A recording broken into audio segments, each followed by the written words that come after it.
DOS Family. S'il vous plaît, likez la vidéo. Quand vous likez une vidéo sur YouTube, YouTube répertorie la vidéo et la propose à d'autres utilisateurs. Du coup, mes vidéos sont propulsées dans les suggestions et recommandations par YouTube. Donc s'il vous plaît, likez mes vidéos, commentez-les. Surtout likez, j'insiste et je persiste. Likez même avant de regarder. Ça ne vous coûte absolument rien de liker. C'est aussi ça le soutien. Merci, et je vous aime. Communiqué de presse même est étonné.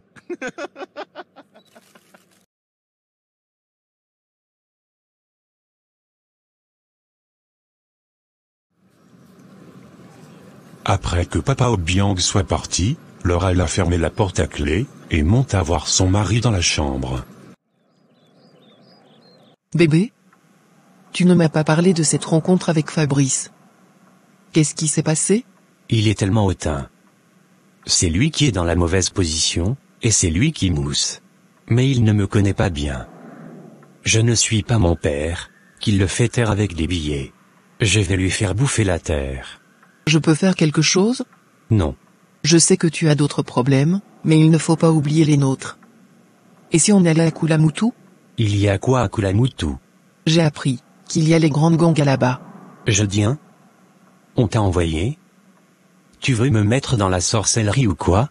Bébé, on doit se bouger nous-mêmes s'il te plaît. Ou bien on va suivre ce traitement proposé par l'autre. J'ai dit que je veux un second avis, et je ne peux pas aller à Kulamutu. Alors pardon, tu es en train de me faire peur avec ces histoires de Nganga. Je suis tellement allergique à ça.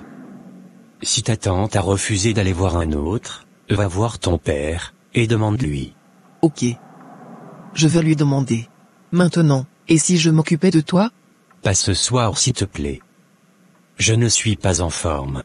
Viens plutôt te coucher dans mes bras, on va regarder un film, où on fait beaucoup de bêtises là-dedans. Tu copies les sales habitudes de Patrice maintenant? Viens même te coucher dans mes bras, que je te raconte ce qui s'est passé au restaurant ce midi. Et Laure s'installa confortablement dans ses bras, et ils discutèrent. Le lendemain, Kenza se leva, et s'apprêta à sortir. Elle avait eu une discussion avec sa cousine la veille, au cours de laquelle, Priscille lui avait répété mot par mot, ce que Blaise lui avait dit. Mais elle ne comptait pas baisser les bras, et avait décidé d'aller le voir. Après s'être apprêtée, elle se rendit chez Blaise, mais la porte de sa maison était fermée. Il venait de sortir apparemment, selon un voisin. Elle pensa alors qu'il pouvait être au Bénietaria, comme presque tous les matins. Elle s'y rendit alors. Ariane était là, toujours au fourneau, avec quelques clients. Kenza arriva, et sillonna les lieux, sans voir Blaise. Mon mari est où? Bonjour, qu'est-ce que tu veux? Je cherche mon mari. Il est dans l'huile, et je suis en train de le faire frire comme ça. Viens voir. Je ne suis pas en train de blaguer là. Je cherche Blaise, et il vient souvent ici. Et quand tu es venu fouiller, tu as vu l'ombre de Blaise ici? Ou on t'a dit que je suis sa secrétaire? N'importe quoi. Et Kenza partit. Blaise s'était rendu chez sa mère. À son arrivée, il trouva Papa Jacques au salon à table, qui prenait le petit déjeuner. Ah, le grand Blaise, tu es là. Allez, ne sois pas timide. Entre te joindre en moi. Bonjour. Bonjour, assieds-toi. Blaise n'aimait pas les airs qu'il prenait, comme si la maison lui appartenait. Il avait promis à sa mère de faire des efforts, et avait l'intention de tenir sa promesse. Tu veux prendre une tasse avec moi? C'est du bon thé. Non merci. Ta mère est allée au marché avec ta sœur. Elles ne vont pas mettre long. Ça nous laisse donc le temps de discuter un peu. Ok. Tout d'abord, je voudrais te dire que je te comprends. Je comprends ta position, et à ta place, j'aurais sûrement réagi de la même façon. Voir sa mère avec un homme subitement comme ça, alors qu'elle a toujours été avec ton père, c'est un peu difficile. Mon grand, je ne suis pas là pour vous séparer, ni pour faire du mal à ta mère. J'ai moi aussi une famille. Je suis divorcé, et j'ai 2 enfants. Ma vie est un peu compliquée mais bon. Je tiens le coup, je suis un commissaire à la retraite. Je ne suis pas riche, Mais je me suffis. Et je pense qu'à mon niveau, j'ai pu réaliser ce que je devais réaliser. Aujourd'hui, tout ce que je demande, c'est de vivre heureux jusqu'à ce que la mort me frappe. J'ai connu des moments difficiles, très difficiles avec mon ex-femme, avant le divorce, pendant le divorce, et même après le divorce. Et jusqu'à présent, l'histoire persiste à me rendre triste, quand je regarde mon fils s'éloigner de moi. La rencontre avec ta mère, s'est faite d'un pur hasard. Je l'ai accompagnée une fois, lorsqu'elle venait d'une réunion dans un quartier très éloigné de la route. Quand je passais dans ma voiture, je me suis dit que cette femme risquait de se faire agresser étant seule. Du coup, je me suis garé, et je lui ai proposé de la laisser sur la grande route, et elle a accepté. Nous avons discuté dans la voiture, comme si nous nous connaissions depuis. Et au départ, convenu de la laisser sur la grande voie, je me suis retrouvé ici devant chez elle, avec elle. Et depuis ce jour, je suis heureux. Malgré mes problèmes de famille, je suis heureux, et elle me comble. Qui avait dit qu'à mon âge, on ne peut plus tomber amoureux. Je ne veux pas voler ce qui vous appartient, ce qui appartient à ton père. D'ailleurs, je le respecte autant que vous ses enfants. J'ai une grande maison avec 5 chambres, et j'y vis seul.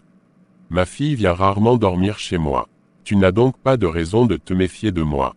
Je sais que nous pouvons nous entendre si tu le veux. Ok. Je t'ai écouté, et je ne peux que vous donner ma bénédiction à ma mère et toi. Je te remercie déjà de m'avoir compris, et d'avoir été patient. Ce n'est pas facile mais bon. J'ai promis à maman de faire des efforts, et je le ferai. Merci. Maintenant parlons d'affaires. J'ai vu le vêtement que tu as cousu dernièrement. Et si je ne t'avais pas vu à l'œuvre, je n'allais jamais croire que c'est toi qui l'as conçu. Merci. La cliente est venue prendre son habit, et elle était très satisfaite. Elle a même donné un bonus à ta mère. Oh, en plus? Ah oui. Ta mère m'a dit que tu refuses d'ouvrir son atelier. Si je peux me le permettre, tu fais une belle erreur, en ne faisant pas de ce don que tu as, un métier. C'est justement la raison pour laquelle je suis là. Je venais lui dire que je vais finalement ouvrir l'atelier. Ouh là là, c'est une excellente nouvelle ça. Elle sera aux anges, lorsqu'elle l'apprendra. Tu as pris la bonne décision. Tu es vraiment doué comme ta mère. Ah non. Plus que ma mère, hein?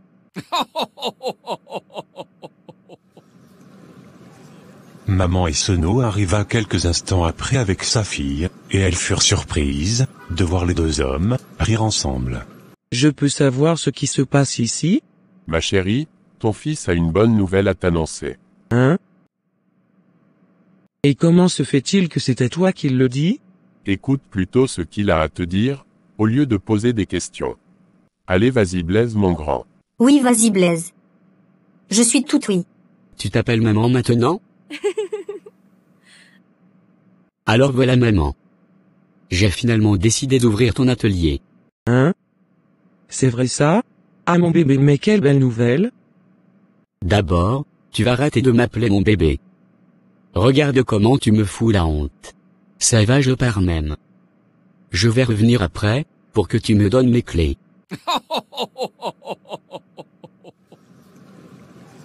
Et Blaise sortit, accompagné de sa sœur. Et Blaise, tu as fait la paix avec papa Jacques? Il me semble que oui. Nous avons un peu discuté, et je n'ai pas de véritable raison de le détester. Super. Il m'a dit qu'il veut célébrer les 60 ans de maman. Quels 60 ans? Cette année elle a 61 ans ou 60 ans? Non, c'est 60 ans. Attends. Mais l'année passée nous avons célébré ses 60 ans, non? Non mon frère. Tu perds la tête ou quoi? L'année passée on a célébré les 60 ans de la maman d'Edmond. Tu ne te rappelles pas? Son mari lui avait offert une nouvelle voiture. Ah oui, c'est vrai. J'ai dans la tête depuis, que c'était maman. Donc maman a 60 ans cette année, hein? Waouh. C'est cool. On doit célébrer ça. Je suis partant. Le soir, on en reparlera. Yes. J'aime les fêtes. Ok. Bye. Donc l'après-midi, Patrice était encore dans son bureau. Il était plongé dans le travail, et n'avait pas quitté son siège depuis ce matin. Alors qu'il était plongé dans ses dossiers, on toqua à sa porte, et il répondit « Entrez ». Et lorsque son visiteur entra, il fut surpris. Je sais qu'il y a encore beaucoup parmi vous, qui n'ont pas encore liké notre vidéo. Alors faites-le dès maintenant. N'oubliez pas aussi de commenter, et partager la vidéo s'il vous plaît. La vidéo peut maintenant continuer. Merci. Je vous envoie de gros bisous. Mais qu'est-ce que tu fais ici? Je suis de passage. D'abord c'était mon numéro que tu as pris je ne sais où. Et maintenant tu débarques dans mon bureau sans être invité? Dois-je conclure que tu me harcèles? Moi te harceler? Tu ne sais pas où on porte plainte? N'importe quoi. Qu'est-ce que je peux alors faire pour toi? J'ai reçu ce message de ma mère. Attends que je te le montre.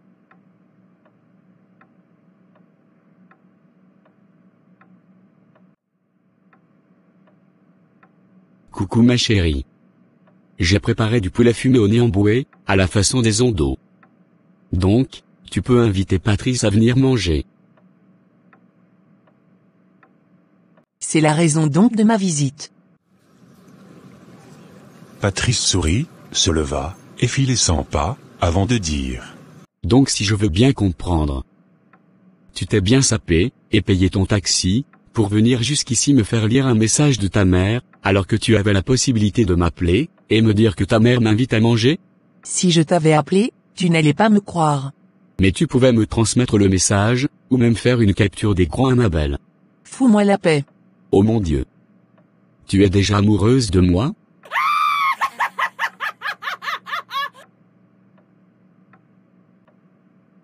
Pardon, ne délire pas monsieur. Je te préviens ma chérie. Tu vas trop souffrir, donc je t'invite à me détester rapidement. Tu es vraiment bête. Bref, je rentre. Qu'est-ce que je dis à ma mère du coup? Je ne sais pas vraiment. Je suis tellement pris, et en même temps, j'ai une folle envie de manger du poulet fumé au niamboué. Je ne partirai pas d'ici avant 21h. Donc je te ferai signe si possible. Ok. Je me demande même ce que tu fais, jusqu'à rester tard au bureau. Je vais t'inviter un jour au tribunal, lors d'un procès ouvert au public, et tu verras ton gars devant la cour. Et crois-moi que tu tomberas amoureuse de moi, et c'est là que je vais te faire souffrir. Tu aimes te vendre hein? Tu n'es pas né pour me faire souffrir. C'est ce que tu dis maintenant. La preuve, c'est toi qui me cherches tout le temps. Tu te déplaces pour me faire lire le message de ta mère. Elle est vraiment belle celle-là. Stupide. Au revoir. Je te fais signe. Et Mélanie s'en alla, permettant à Patrice de retourner travailler. Cette visite lui avait un peu détendu. Il était 21h passées, lorsque Patrice appela Mélanie, pour savoir s'il pouvait toujours passer. Et cette dernière dit oui. Mélanie se dépêcha alors de réchauffer le repas, avant que Patrice n'arrive. La lumière étant coupée partout dans le quartier, elle dressa la table dehors, car il faisait chaud à l'intérieur, et alluma les bougies. Waouh! Un dino chandelle. Je savais que tu allais dire une bêtise. Il n'y a pas de lumière, et il fait chaud à l'intérieur. Ok, c'est mieux ici. Ta mère dort? Oui, depuis. Bon appétit. Merci. C'est très bon.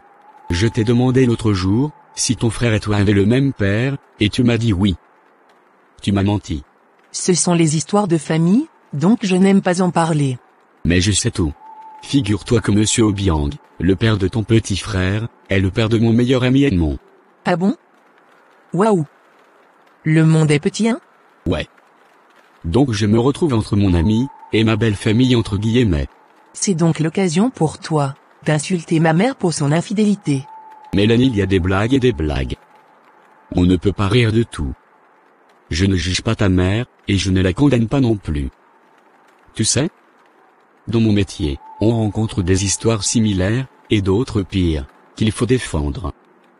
Il faut donc comprendre, te mettre à la place de l'autre, savoir dans quel état d'esprit cette personne était, avant de poser tel acte. Je ne peux pas condamner une personne, parce qu'on a dit qu'elle a commis un meurtre.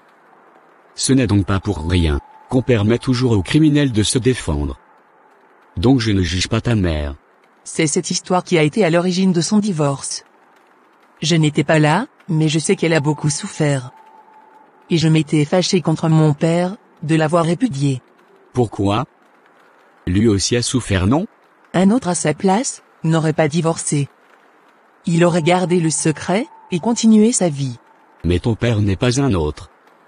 Il n'a pas pu supporter, tout comme moi je ne supporte pas l'infidélité d'une femme, or un autre le supporte sans problème.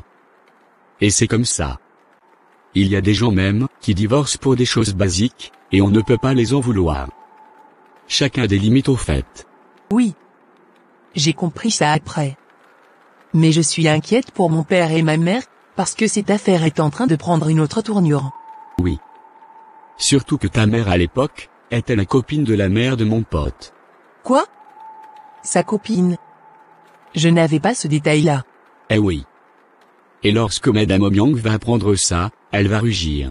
Mince. Demande donc à ton frère, d'arrêter de faire du chantage à Monsieur Obiang. Ce n'est pas la solution. Il va se cogner plutôt la tête avec son grand frère. Monsieur Obiang a donné trop de pouvoir à son fils aîné, à telle enseigne qu'il ne peut pas prendre de décision sans lui. Même dans son entreprise, il y a des clauses, qui incluent son fils Edmond. Et, il ne peut pas aller à l'encontre de ces clauses-là. On a du coup souvent l'impression, que c'est Edmond qui commande. Donc, que Fabrice se calme. Je ne sais même plus à quel saint me vouer. Ouf. Je suis vraiment rassasié. Est-ce que tu peux mettre un peu dans la gamelle, pour que je rentre avec? Non. C'est fini. Mais c'est quoi qu'il y a dans l'assiette là? Je te dis que c'est fini, non? Qu'est-ce que tu ne comprends pas à ça? Tu veux peut-être que j'aille réveiller ta mère, pour lui dire que tu m'as refusé la nourriture? Tu n'oserais pas faire ça. Tu te souviens de ce que tu m'as fait la dernière fois chez mon père? C'est l'occasion de te renvoyer l'ascenseur, hein? Ok, c'est bon, tu as gagné. Je vais prendre une gamelle. Bonne décision.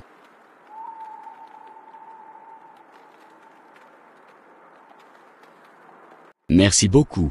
Tu es quand même gentille. Dommage que tu vas dormir dans le noir avec les moustiques.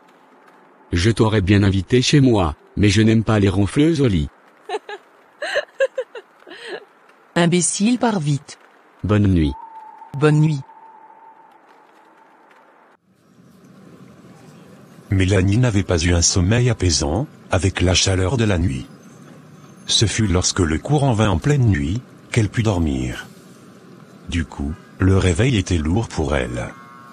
Elle avait bien envie de rester encore au lit, et récupérer le sommeil perdu de la veille.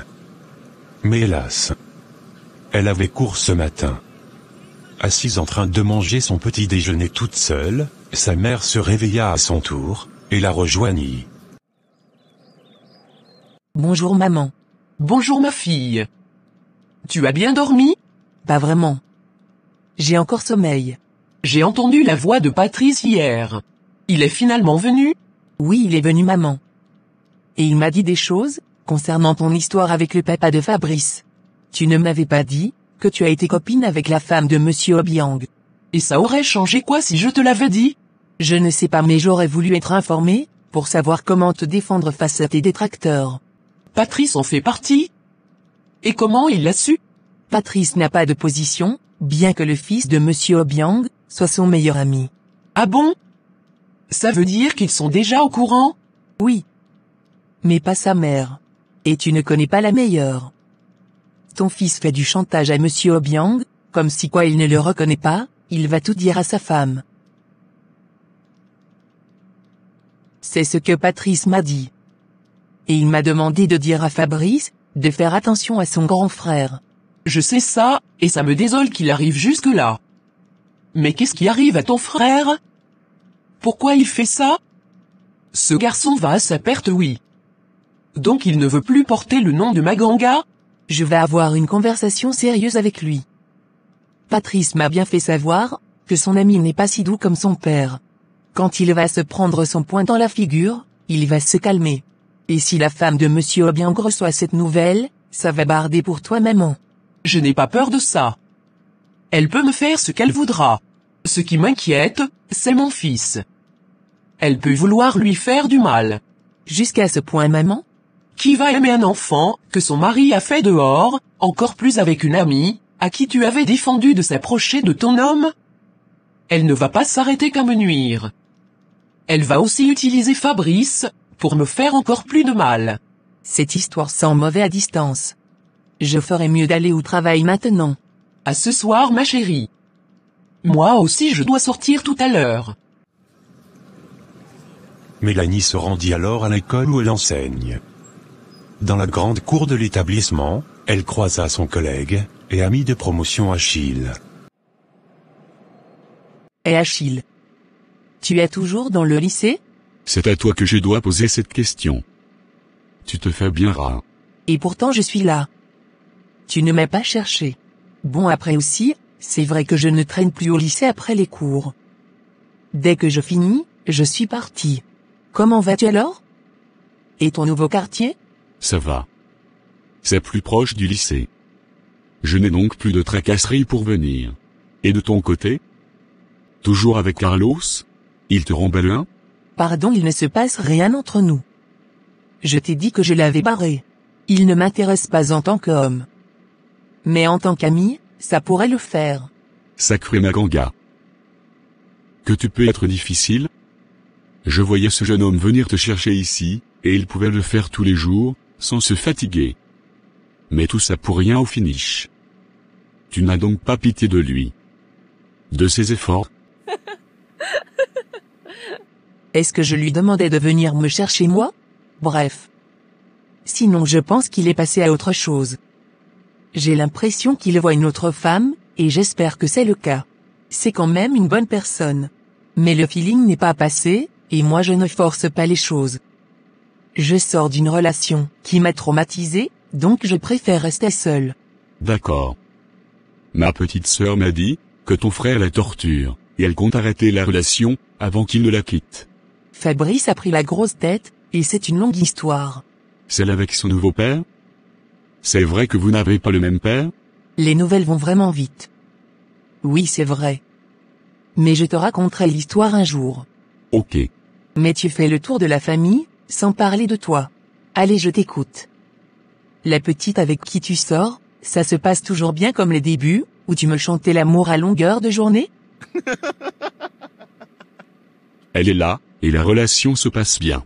Seulement qu'elle a des comportements qui ne me plaisent pas. Par exemple, dernièrement, elle est arrivée chez moi étant en colère, contre le père de son fils. Il a apparemment refusé de payer une facture de l'école de l'enfant. Et quand j'ai regardé la facture, pour voir si je pouvais l'aider, je me suis rendu compte qu'il s'agissait d'une facture de 3000 francs. C'était pour les photos d'école. Donc pour 3000 francs, elle est allée embêter le père de son enfant.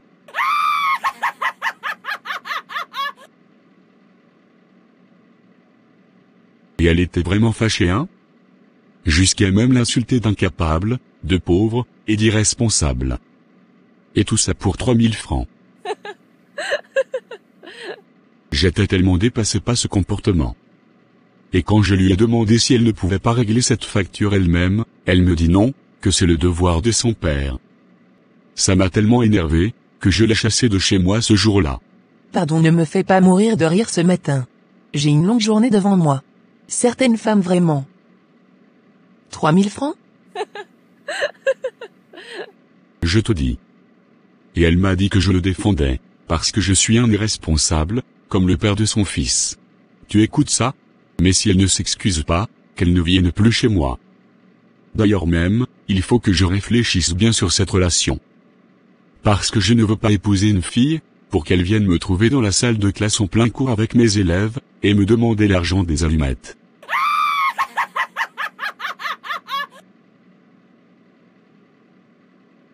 J'imagine vraiment cette scène. Mon cher ami. Sache qu'il y a des signes qui ne trompent pas. Ne fais pas comme les autres, qui sont surpris du comportement de leur partenaire, une fois dans le mariage, alors qu'ils avaient déjà un aperçu de la chose. Allons au cours, c'est mieux. En tout cas, merci pour le fou rire, de ce matin. Je vais moins gronder mes élèves aujourd'hui. Et ils se séparèrent dans le couloir, et chacun rejoignit sa salle de classe. Pendant ce temps, Laure était dans sa cuisine, et faisait à manger, lorsque sa tante arriva avec ses petits-fils. Elle les installa au salon devant la télé, et alla voir sa nièce à la cuisine. Bonjour Tata. Bonjour. Tu as des friandises? Je vais les donner aux enfants. Oui, regarde au frigo. Il y a même du lait de vache. Elle alla se servir, et l'apporta à ses petits-fils, avant de revenir. Je suis toujours à l'écoute, ma chérie. Qu'est-ce qu'on fait? Le Nganga nous attend depuis. Il t'a appelé? Non. Qu'est-ce que tu as donc décidé? Je vais suivre les recommandations d'Edmond, et aller consulter un second Nganga. Ce n'est pas possible, que tu te fasses manipuler de la sorte par ton mari. Cet homme, ne veut même pas que tu conçoives. Sinon pourquoi il s'oppose à ce qu'on trouve une solution? Il ne s'y oppose pas, Tata. Il veut juste un second avis, tout comme à l'hôpital, nous avons eu plusieurs avis. C'est la même chose, non? Non, je ne crois pas à cette histoire de second avis. Edmond, c'est pourquoi tu ne conçois pas. Je suis sûr qu'il a un problème, et il le cache. Peut-être qu'il a vendu son sperme, pour avoir de l'argent. Pardon? Tata, je ne te permets pas de parler ainsi de mon mari. Tu veux dire que Edmond est dans une loge? Ça expliquerait tout. Et que fais-tu des révélations de ce Nganga? Il n'a pas parlé d'une quelconque sorcellerie de la part de mon mari. Tu vois donc que même toi tu n'es pas satisfaite de ses paroles? Ce qui veut donc dire, que nous devons consulter un second. Tu me fatigues vraiment, Laure. Bientôt je vais mourir, sans même porter ton enfant. Ta mère est partie sans te voir devenir une femme, et sans te voir mariée. Et moi je n'aurai sûrement pas l'occasion de te voir devenir mère avant de mourir, alors que si tu acceptes ce traitement, peut-être que le mois prochain même tu pourrais être enceinte. Tata, arrête toute ta comédie là. Tu n'es pas triste. Ton chantage émotionnel là ne marchera pas. Je ne peux pas aller à l'encontre des recommandations de Edmond, et moi aussi j'ai besoin d'en savoir plus, sur cette histoire de la femme de mon père. De ce fait, vu que tu n'as plus personne chez qui on peut aller, j'ai demandé à mon père de venir, pour qu'on parle. Lui au moins peut avoir une personne, qui connaît un bon Nganga. Tu ne peux pas faire ça, Laure. Je refuse. Tu ne peux pas mêler ton père à ça. Écoute, on va faire simple. Je vais aller me renseigner, et te contacter. Mais ne demande pas ce service à ton père. Et pourquoi? Parce qu'il va à coup sûr, chercher un Nganga qu'il connaît, et va lui demander de mentir, dans l'intention de couvrir sa femme. Voilà la raison. Non, papa ne ferait jamais ça. Il ne peut pas être complice, d'un acte de sorcellerie contre sa fille. Ah non, Tata. Papa ne ferait pas ça. Je pense que lui-même aimerait avoir un second avis, concernant sa femme. Que cette fille est devenue bornée? D'accord. Ne dis quand même rien à ton père. Je vais m'en occuper. Je vais quand même demander à papa. On pourrait y aller tous les trois. Soudain, elles entendirent des bruits au salon. Tata Aude alla voir si les enfants se portaient bien, et tomba sur papa Richard. Assieds-toi. Tes petits-fils sont bien tranquilles à regarder la télé. C'est une chance qu'ils ont ressemblé à leur mère. Ça veut dire quoi? Tu sais déjà ce que je veux dire. Ma fille est où? Je vais te demander quelque chose. Elle va te demander un service, et je veux que tu refuses. Et pourquoi ferais-je ça? Il s'agit de quel service déjà?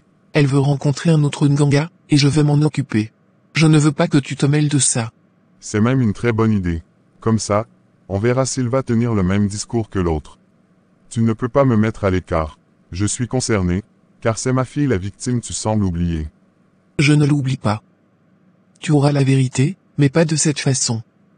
Je suis très sérieuse. Je ne veux pas que tu acceptes sa proposition. Sinon quoi? Qu'est-ce que tu vas faire? Je lui dirai toute la vérité. Et même ce que tu ne sais pas.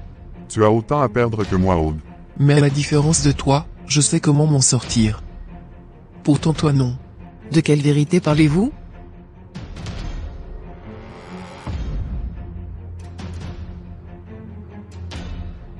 Pour tout type de partenariat, et ou de publicité, veuillez me contacter au email suivant, ou par WhatsApp. Merci.